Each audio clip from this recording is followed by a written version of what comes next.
ಏನೋ ಸರ್ಕಾರ ಮನ್ಸು ಮಾಡಿ 2 ಕೋಟಿ ಚಿಲ್ಲರೆ ಕೊಡ್ತಾ ಇದ್ದಾರೆ. ಅದು ಚಿಲ್ಲರೆ ಅಮೌಂಟೇ, ಆದರೂ ಏನೂ ಮಾಡೋಕ್ಕಾಗಲ್ಲ. ಇದಕ್ಕೆ ಒಪ್ಕೊಬೇಕು, ಇದು ಒಳ್ಳೆ ಅಮೌಂಟ್ ಅಂತ ನಾವು ತಿಳ್ಕೊಬೇಕು. ಅಭಿವೃದ್ಧಿ ನಾವು ದುಡ್ಡು ತೊಗೊಳಲ್ಲ. ಫಸ್ಟ್ ಆಫ್ ಆಲ್ ಅಂದರೆ ನಮ್ಗೆ ಒಳ್ಳೆ ದುಡ್ಡು ಬರುತ್ತೆ. ಒಳ್ಳೆ ದುಡ್ಡು ಅಂತ ಅನ್ನೋಕ್ಕಾಗಲ್ಲ, ಮನಸ್ಸಿಂದ ಅಂತ ಇಲ್ಲ ಒಳ್ಳೆ ದುಡ್ಡು ಅಂತ. ಪತ್ನಿಯವ್ರ ಹೆಸರಲ್ಲಿದೆ, ನಿಖಿಲ್ ಕುಮಾರಸ್ವಾಮಿ ಅವ್ರ ಹೆಸರಲ್ಲಿದೆ, ಕುಮಾರಸ್ವಾಮಿ ಅವ್ರ ಹೆಸರಲ್ಲೂ ಇದೆ, ಬೇನಾಮಿನೂ ಇದೆ.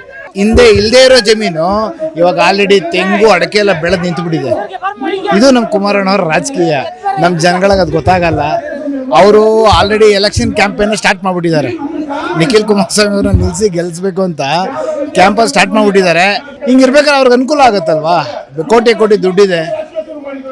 ಬರೀ ನಾನು ಕುಮಾರಣ್ಣನ ಬಗ್ಗೆ ಹೇಳ್ತಾ ಇಲ್ಲ, ಇಲ್ಲಿ ರೈತ ಮುಖಂಡರುಗಳಿದಾರಲ್ಲ, ಆ ರೈತ ಮುಖಂಡರುಗಳು ಬೇಕಾದ್ರೆ ನನ್ನ ಪ್ರದೀಪ್ ಅಂತ, ನನ್ನ ಅಳ್ಳಾಲ್ಸಂದ್ರ ಗ್ರಾಮದವನು.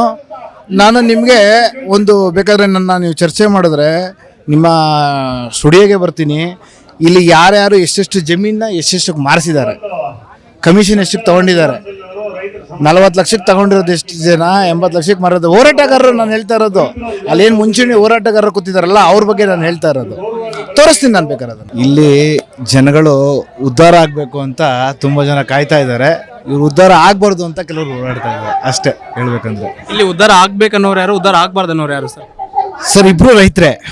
ಹೆಂಗೆ ಅಂದರೆ ಈಗ 2006ರಿಂದ ರೆಡ್ ಝೋನ್ ಇದೆ. ಈಗ ನೀವು ಒಂದು ಪತ್ರಕರ್ತರು, ಈಗ ನೀವು ಒಂದು ಸೈಟು ಮನೆ ಎಲ್ಲ ತೊಗೊಂಡಿದ್ದೀರಾ. ಅದಕ್ಕೆ ಈ ತೊಗೊಬೇಕಾದ್ರೆ ಏನು ನೋಡ್ತೀರಾ ನೀವು? ಅಪ್ರಿಷಿಯೇಷನ್ ವ್ಯಾಲ್ಯೂ ಎಷ್ಟು ಜಾಸ್ತಿ ಆಗುತ್ತೆ ಅದನ್ನ ನೋಡೇ ನೀವು ತಗೊಳ್ತಿರೋದನ್ನೇ, ಸೈಟ್ ಆಗಲಿ ಮನೆ ಆಗಲಿ. ಆದರೆ ಇಲ್ಲಿ ಏನಾಗಿದೆ ಪರಿಸ್ಥಿತಿ, ಇಷ್ಟು ಎಕರೆ ಜಮೀನು 40 ಲಕ್ಷ 60 ಲಕ್ಷ 70 ಲಕ್ಷದ ಮೇಲೆ ಹೋಗಲ್ಲ. ಯಾಕಂದರೆ ಇದು ರೆಡ್ ಝೋನು. ಇವತ್ತಲ್ಲ, ಇನ್ನೂ 30 ವರ್ಷ ಕಳ್ಕೊಂಡು ಹೋದ್ರು ಇದು ರೆಡ್ ಝೋನೇ. ಇದು ಯಾವತ್ತಿದ್ರೂ ಸರ್ಕಾರ ಇದನ್ನು ಪಡಿಸ್ಕೊಳ್ಳುತ್ತೆ. ಆ ಕಾರಣಕ್ಕೆ ಅಪ್ರಿಷಿಯೇಷನ್ ಇಲ್ಲ. ಈಗ ರೈತರು ಒಂದು ಮದುವೆ ಅಥವಾ ಮಕ್ಕಳುಗಳನ್ನ ವಿದ್ಯಾಭ್ಯಾಸ ಆರೋಗ್ಯಕ್ಕೋಸ್ಕರ ಎಲ್ಲ 1 ಕುಂಟೆ ಮಾರಿದರೆ ಸಾಕಾಗಿತ್ತು. ಆದರೆ ಇಲ್ಲಿ ರೆಡ್ ಝೋನ್ ಇರೋದ್ರಿಂದ 1 ಎಕರೆ ಮಾರಿದ್ರೆ 1 ಕುಂಟೆ ದುಡ್ಡು ಬರ್ತಾ ಇದೆ. ಆ ಕಾರಣಕ್ಕೆ ರೈತರುಗಳು ಇಲ್ಲಿ ವ್ಯವಸಾಯ ಕೂಡ ಮಾಡೋಕ್ಕಾಗ್ತಾ ಇಲ್ಲ. ಹಾಗಾಗಿ ಎಷ್ಟೋ ಜನ ನಮಗೆ ವ್ಯವಸಾಯ ಆಗಲ್ಲ ಅಂತ ಎಲ್ಲರೂ ಡಿಸೈಡ್ ಆದಮೇಲೆ ಇದನ್ನು ಟೌನ್ಶಿಪ್ ಆದರೂ ಆದರೆ ನಮ್ಮ ಮಕ್ಕಳಿಗೆ ಅಥವಾ ನಮ್ಮ ಮುಂದಿನ ಭವಿಷ್ಯಗಳಿಗೆ ಒಳ್ಳೆಯದಾಗುತ್ತೆ. ಈ ನೀರಲ್ಲಿ ನಿಜವಾಗ್ಲೂ ವ್ಯವಸಾಯ ಮಾಡೋಕ್ಕಾಗಲ್ಲ, ಕಷ್ಟ. ಇಲ್ಲಿ ಕೆಲವು ಭಾಗದಲ್ಲಿ ಮಾತ್ರ ನೀರಿದೆ, ಅದು ಬೆಂಗಳೂರಿಂದ ಬರೋಂಥ ವೇಸ್ಟ್ ನೀರು. ಅದು ಬಿಟ್ಟರೆ ಇನ್ನು ಮಿಕ್ಕಿದ ಎಲ್ಲ ಬೋರ್ಗಳಲ್ಲೆಲ್ಲ ನೀರು ಇಲ್ಲ. ಅದರಲ್ಲೂ 3-4 ವರ್ಷದಿಂದ ಮಳೆ ಇಲ್ಲದೆ ಇರೋದ್ರಿಂದ ಎಲ್ಲೋ ಒಂದು 10% ಯಾವುದೋ ಒಂದು ಬೋರ್ಗಳಲ್ಲಿ ನೀರು ಬರ್ತಾಯಿತ್ತು ಅಷ್ಟೇ ಹೊರತು ಎಲ್ಲ ಬೋರಲ್ಲೂ ಸಫಿಷಿಯೆಂಟಾಗಿ ನೀರು ಬರ್ತಾ ಇಲ್ಲ.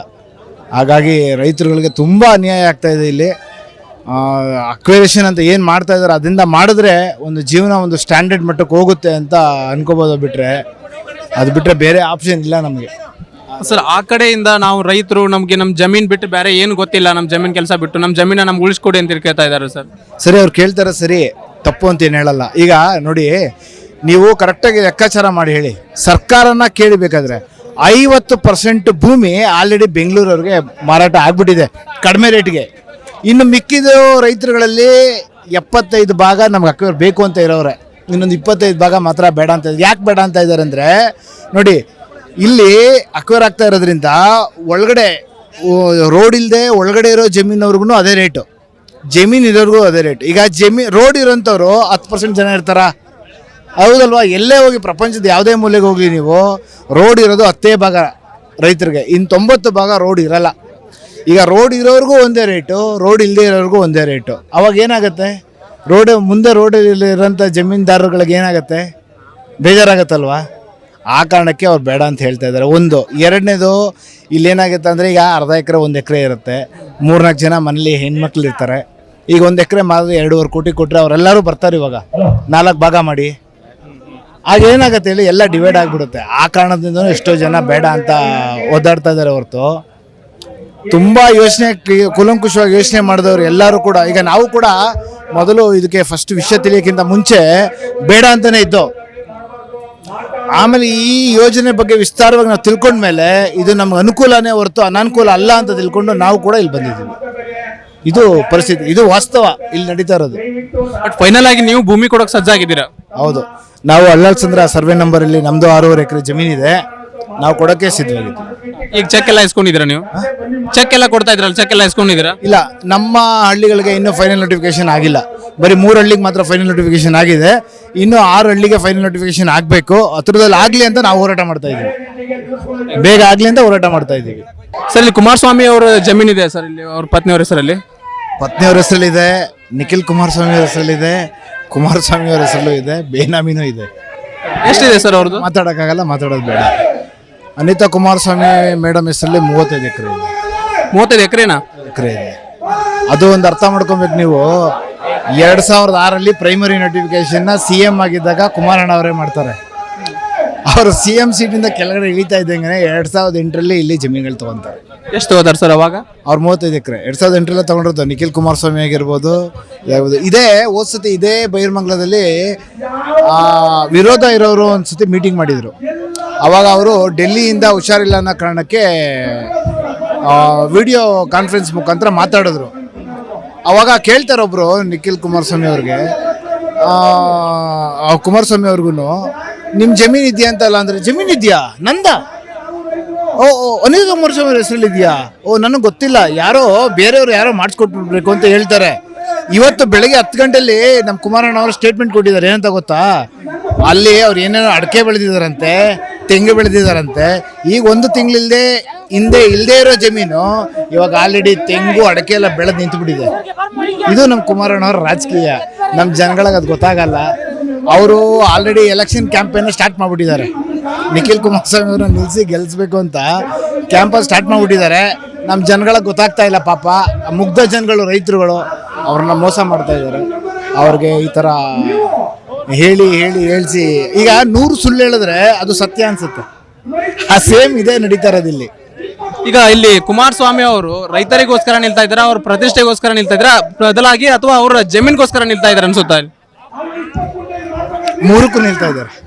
ಪ್ರತಿಷ್ಠೆ ಇಂಪಾರ್ಟೆಂಟ್ ಅವ್ರಿಗೆ, ಎಲೆಕ್ಷನ್ಗೋಸ್ಕರ, ಮತ್ತು ಅವರ ಜಮೀನುಗಳನ್ನ ಅವ್ರು ಉಳಿಸ್ಕೊಂಡು ಮುಂದೆ ಇನ್ನೂ ಅದನ್ನ ಅಭಿವೃದ್ಧಿ. ಈಗ ನೋಡಿ, ಈಗ ಸರ್ಕಾರ 2.5 ಕೋಟಿ ಕೊಡ್ತೀನಿ ಅಂತ ಹೇಳ್ತಾ ಇದೆ. ಆ ಜಮೀನಲ್ಲಿ ಮರ ಮುಟ್ಟು ಅದೆಲ್ಲ ಸೇರಿದ್ರೆ 3 ಕೋಟಿಗೆ ಹೋಗುತ್ತೆ. ಈಗ ಕೊಡ್ತಾ ಇರೋದು ಎಲ್ಲ ಜಮೀನುಗಳಲ್ಲೂ ಆದಷ್ಟು ಮರಗಳು ಇರ್ತವೆ ಆಲ್ಮೋಸ್ಟ್. ಅವರು ಅದನ್ನೆಲ್ಲ 13 ಲಕ್ಷ 15 ಲಕ್ಷಕ್ಕೆ ತೊಗೊಂಡಿದ್ದಾರೆ. ಯಾವಾಗ 2006-08ರಲ್ಲಿ. ಈಗಲೂ ಅದು ನಮಗೆ ಅಕ್ವೇರೇಷನ್ ಆಗ್ತಾ ಇರೋದಕ್ಕೆ ಮಾತ್ರ ಈ ವ್ಯಾಲ್ಯೂ. ಇಲ್ಲ ಅಂದಿದ್ರೆ 50 ಲಕ್ಷ 60 ಲಕ್ಷ, ಕಷ್ಟ ಅಂದ್ಬಿಟ್ರೆ 45 ಲಕ್ಷ. ನಿನ್ನ ಕಷ್ಟ ಇದೆ, ನಿನ್ನ ಮಗನಿಗೆ ಓದಿಸ್ಬೇಕು, ಹೆಲ್ತ್ ಪ್ರಾಬ್ಲಮ್ಮು ಅಥವಾ ಏನೋ ಇದ್ರೆ 45 ಲಕ್ಷ 50 ಲಕ್ಷ. ಹಿಂಗಿರ್ಬೇಕಾದ್ರೆ ಅವ್ರಿಗೆ ಅನುಕೂಲ ಆಗುತ್ತಲ್ವಾ? ಕೋಟಿ ದುಡ್ಡಿದೆ. ಬರೀ ನಾನು ಕುಮಾರಣ್ಣನ ಬಗ್ಗೆ ಹೇಳ್ತಾ ಇಲ್ಲ, ಇಲ್ಲಿ ರೈತ ಮುಖಂಡರುಗಳಿದಾರಲ್ಲ, ಆ ರೈತ ಮುಖಂಡರುಗಳು ಬೇಕಾದ್ರೆ ನನ್ನ ಪ್ರದೀಪ್ ಅಂತ, ನನ್ನ ಅಳ್ಳಾಲ್ಸಂದ್ರ ಗ್ರಾಮದವನು. ನಾನು ನಿಮಗೆ ಒಂದು ಬೇಕಾದ್ರೆ ನೀವು ಚರ್ಚೆ ಮಾಡಿದ್ರೆ ನಿಮ್ಮ ಸ್ಟುಡಿಯೋಗೆ ಬರ್ತೀನಿ. ಇಲ್ಲಿ ಯಾರ್ಯಾರು ಎಷ್ಟೆಷ್ಟು ಜಮೀನ ಎಷ್ಟೆಷ್ಟಕ್ಕೆ ಮಾರಿಸಿದ್ದಾರೆ, ಕಮಿಷನ್ ಎಷ್ಟಕ್ಕೆ ತೊಗೊಂಡಿದ್ದಾರೆ, 40 ಲಕ್ಷಕ್ಕೆ ತಗೊಂಡಿರೋದು ಎಷ್ಟು ಜನ, 80 ಲಕ್ಷಕ್ಕೆ ಮಾರೋದು ಹೋರಾಟಗಾರರು. ನಾನು ಹೇಳ್ತಾ ಇರೋದು ಅಲ್ಲೇನು ಮುಂಚೂಣಿ ಹೋರಾಟಗಾರರು ಕೂತಿದಾರಲ್ಲ ಅವ್ರ ಬಗ್ಗೆ ನಾನು ಹೇಳ್ತಾ ಇರೋದು. ತೋರಿಸ್ತೀನಿ ನಾನು ಬೇಕಾದ್ರೆ ಅದನ್ನು. ಅಂದ್ರೆ ಅವರು ಅಲ್ಲಿ ಹೋರಾಟ ಮಾಡ್ತಿರೋರು ಆ ಕಡೆ ರೈತರಲ್ಲ ಅಂತೀರಾ? ರೈತರಲ್ಲ ಅಂತ ಹೇಳಕ್ಕಾಗಲ್ಲ, ರೈತರಿದ್ದಾರೆ. ಅಂದ್ರೆ ಅಲ್ಲಿ ಮುಂಚೂಣಿಯಲ್ಲಿ ಇರೋರು ಕೆಲವು ಜನ. ಅಯ್ಯೋ, ಈಗ ಕೃಷ್ಣ ರೆಡ್ಡಿನೋ ಯಾರೋ ಅವನು ಬಂದು ಇಲ್ಲಿ ಜನ ಭೂಮಿ ಕೊಡೋಕೆ ಒಪ್ಕೊಂಡಿದ್ದಾರೆ, ಅವರೆಲ್ಲ ತಲೆ ಹಿಡ್ಕರು ಅಂದ. ನಮ್ಮನ್ನ ತಲೆ ಹಿಡ್ಕರು ಅಂತ ಹೇಳ್ತಾನಲ್ಲ ಅವನು ಏನ್ ಜಮೀನಿದೆ ಇಲ್ಲಿ? ನಮ್ಮ ಜಮೀನಿದೆ ರೀ, ನನ್ನ ಪಾಣಿ ಇದೆ, ನಮ್ಮ ತಾತ ಮುತ್ತಾತನ ಕಾಲದಿಂದ ಹಿಸ್ಟ್ರಿ ಇದೆ ಇಲ್ಲಿ, ನಾವಿದೀವಿ ಅಂತ. ಅವನು ಯಾವನು ಅಲ್ಲ. ಅಲ್ಲೆಲ್ಲ ಅವನು ಆ ಕಡೆ ಉತ್ತರ ಕರ್ನಾಟಕದವನು ಏನೋ ಅವನು. ಆಯ್ತಾ, ಎಲ್ಲೋ ಬಂದ ಒಂದ್ಸತಿ ಎಲ್ಲ MLA ಆದ, ಆಮೇಲೆ ಜನ ಉಗಿದು ಕಳಿಸಿದ್ರು ಅವ್ನು ಆಚೆಗೆ. ಇವತ್ತು ಬಂದ್ಬಿಟ್ಟು ಇಲ್ಲಿ ನಮ್ಮನ್ನ ತಲೆ ಹಿಡ್ಕರು ಅಂತಾನೆ. ಯಾರೇ ತಲೆ ಹಿಡ್ಕರು? ಈಗ ಹೇಳಿ ನೀವು ಮೀಡಿಯಾದವ್ರು ಹೇಳಿ, ಯಾರು ತಲೆ ಹಿಡ್ಕರು? ನಾವು ನಾವು ಈ ಕಷ್ಟ ತಡೆಯೋಕ್ಕಾಗದೆ ಜಮೀನು ನೋಡಿ, ಯಾರು ಯಾವತ್ತಾದ್ರು ನನ್ನ ಜಮೀನ ಕೊಡ್ತೀನಿ ಅಂತ ಮುಂದೆ ಬರ್ತಾರ? ಬರಲ್ಲ. ಅಂದ್ರೆ ನಾವು ಬಂದಿದ್ದೀವಿ ಅಂದ್ರೆ ನಮ್ಗೆ ಎಷ್ಟು ಕಷ್ಟ ಇರ್ಬೋದು ಒಳಗಡೆ, ನಾವು ವ್ಯವಸಾಯ ಅಂದ್ರೆ ಎಷ್ಟು ಕಷ್ಟ ಇರ್ಬೋದು ನಮಗೆ ಅನ್ನೋದನ್ನ ನೀವು ಅರ್ಥ ಮಾಡ್ಕೊಳ್ಳಿ. ನಾವೇ ಮುಂದೆ ಬಂದ್ಬಿಟ್ಟಿದೀವಿ, ತಗೊಳ್ಳಿ ಅಪ್ಪ, ಬೇಡ ನಮಗೆ ಜಮೀನು, ನೀವು ತಗೊಂಡ್ಬಿಟ್ಟು ನಮ್ಗೇನೋ ಅಭಿವೃದ್ಧಿ ಮಾಡಿ, ಸೈಟ್ಗಳು ಮಾಡಿ. ಸರ್, ಸಂಜೆ 6 ಗಂಟೆ 7 ಗಂಟೆ ಮೇಲ್ಗಡೆ ಇಲ್ಲಿ ಸೊಳ್ಳೆ ಎಷ್ಟಿದೆ ಗೊತ್ತಾ ಸರ್?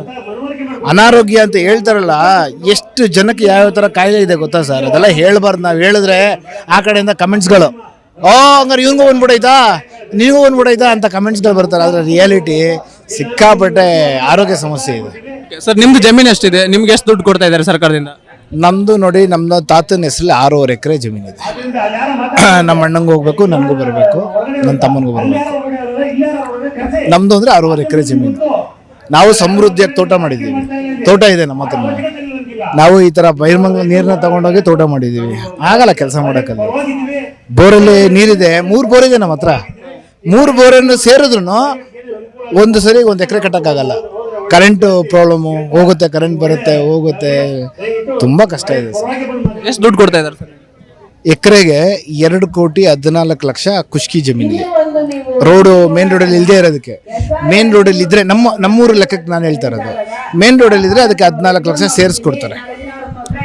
ಮೇನ್ ರೋಡಲ್ಲಿ ಇದ್ರೆ ಮತ್ತೆ ಮರಗಳು ಅದು ಇದು ಎಲ್ಲ ಸೇರಿದ್ರೆ ನಮ್ಗೆ ಒಳ್ಳೆ ದುಡ್ಡು ಬರುತ್ತೆ.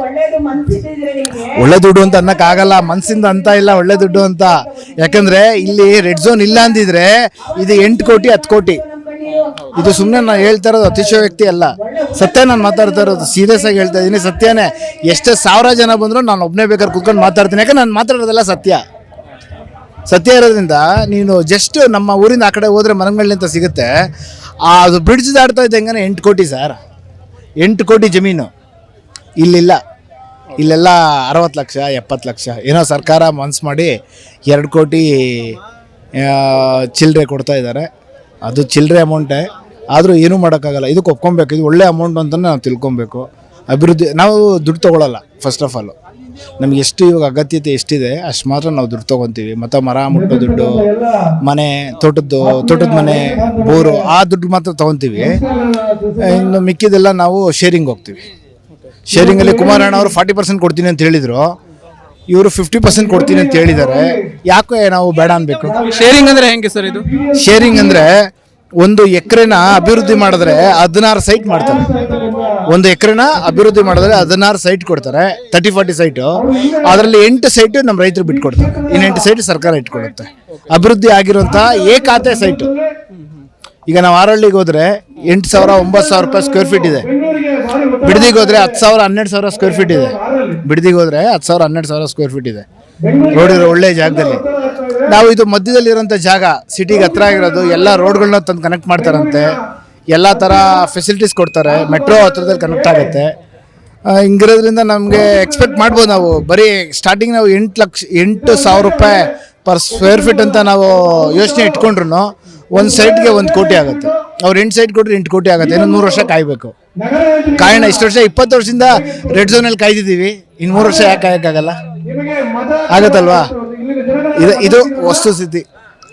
ಇದು ಬಿಟ್ಟರೆ ಇನ್ನೇನು ಇಲ್ಲ. ನಮ್ಮ ಕುಮಾರಣ್ಣ ಅವರು ಇಲ್ಲಿಂದ ಗೆದ್ದು ಚೀಫ್ ಮಿನಿಸ್ಟರ್ ಆಗಿದ್ದಾರೆ. ಯಾಕೆ ನಮ್ಮ ಮೇಲೆ ಕೋಪ ಅವ್ರಿಗೆ ನಮ್ಗೆ ಗೊತ್ತಿಲ್ಲ. ನಾವು ಅವ್ರ ಅಭಿಮಾನಿಗಳೇ, ನಾವು ಅವ್ರದ್ದೇ ಜಾತಿ, ನಾವು ಗೌಡ್ರುಗಳೇ. ಇಲ್ಲಿರೋರೆಲ್ಲ ತುಂಬ ಜನ ಗೌಡ್ರುಗಳೇ ಇದ್ದಾರೆ. ಅವ್ರ ಮೇಲೆ ಯಾಕೆ ಅವ್ರಿಗೆ ಸಿಟ್ಟು ಅದೇನಂತ ಗೊತ್ತಿಲ್ಲ. ಕುಮಾರಣ್ಣನೇ ಇದಕ್ಕೆಲ್ಲ ಉತ್ತರ ಕೊಡಬೇಕು. ಕಾಯ್ತಾ ಇದ್ದೀವಿ. ಈಗ ಬಂದರೆ ಕುಮಾರಣ್ಣನ ಕೇಳ್ತೀವಿ, ಏನು ಹೇಳ್ತಾರೆ ನೋಡಿ.